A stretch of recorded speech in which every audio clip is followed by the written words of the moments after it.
He threw his mother out of his wedding in front of everyone, never knowing that decision would slowly destroy everything he believed he owned.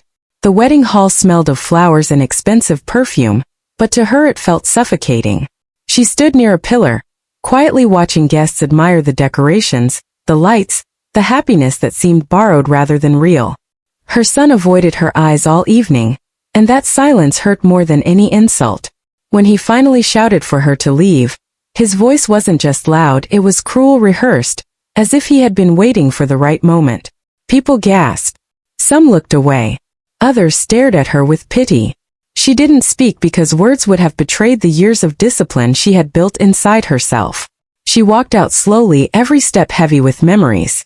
Outside, she felt the night air hit her face, sharp and unforgiving. Sitting in her car, she remembered teaching him to walk, holding his hand so he wouldn't fall. That night, she realized she had been holding his hand all his life, even when he no longer needed or wanted it. Back home, the walls felt closer than ever. She poured herself a glass of water and couldn't stop her hands from shaking. Memories flooded her mind without permission. The night his father died, and she promised herself she would be both parents. The years she worked double shifts, coming home exhausted but smiling so he wouldn't feel guilty. The birthdays where she bought one gift for him and none for herself. She had taught him manners, values, and respect, or so she believed. Yet somewhere along the way he had learned entitlement instead. As dawn approached, she sat on the edge of her bed and accepted a painful truth. Loving someone too much can sometimes teach them the wrong lesson. The phone rang the next morning while she was making tea. His tone was cold, practical. He said he needed the property papers urgently. Not once did he mention the wedding. Not once did he ask if she was okay. She felt a strange calm settle over her as she listened. When she ended the call, she stared at the cupboard where she kept the documents, the result of decades of sacrifice. Opening it, she ran her fingers over the envelope and then closed the door again. That simple act felt like reclaiming a part of herself she had given away long ago. When he arrived later, his frustration filled the room. He spoke fast, blaming stress, his wife, the wedding chaos. She listened, her face unreadable. Then she spoke about humiliation, about standing alone while strangers watched her heart break. She didn't accuse. She didn't shout. She explained. That calm unsettled him more than anger ever could. When she told him respect mattered more than inheritance, he laughed bitterly and stormed out. She cried after he left, not because she regretted her words, but because standing your ground often hurts the most when you are finally doing the right thing. Days turned into weeks. She stopped checking her phone every few minutes. Instead, she filled her time with things she had postponed for years. Morning walks, old friends, quiet afternoons with books. Slowly, the heaviness in her chest began to lift. She heard through relatives that his marriage was tense. Arguments over money, control, and power became frequent. She stayed silent, understanding that interference would only delay the lesson life was trying to teach him. One evening he returned unexpectedly.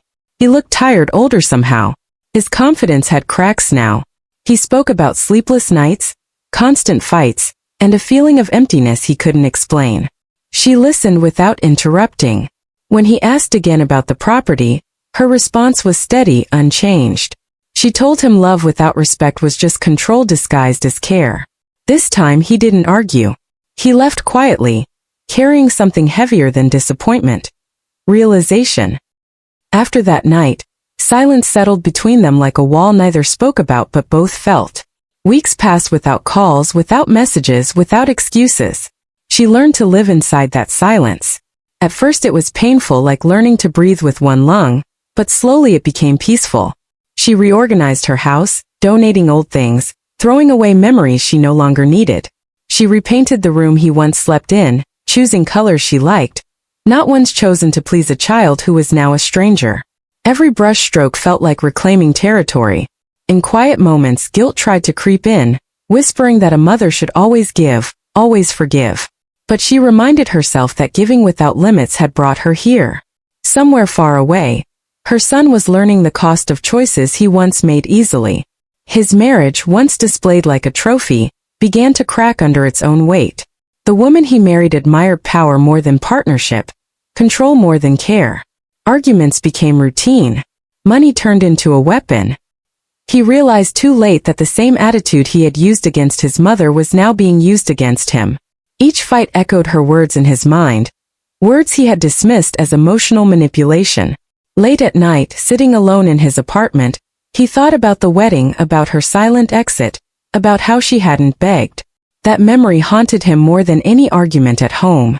One afternoon he showed up again, unannounced. She noticed he stood outside for a long time before knocking. When she opened the door, she saw hesitation in his eyes, something she hadn't seen since he was a child afraid of admitting a mistake. He tried to talk casually at first, commenting on the house, the weather, avoiding the real reason he came. She let him speak. When he finally admitted he was struggling, that nothing felt stable anymore, she invited him in. She listened, not as a rescuer but as an equal. For the first time he didn't ask for anything. That absence of demand spoke louder than apologies. Their conversation slowly changed. He began asking questions instead of making statements. He asked how she managed life alone for so many years. How she stayed strong after his father died. How she endured loneliness without turning bitter.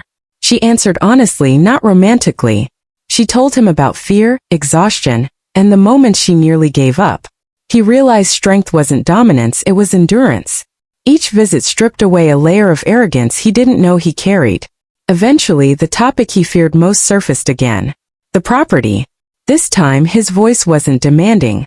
It was cautious, almost ashamed. She told him clearly that the property was never a punishment or a reward. It was a responsibility.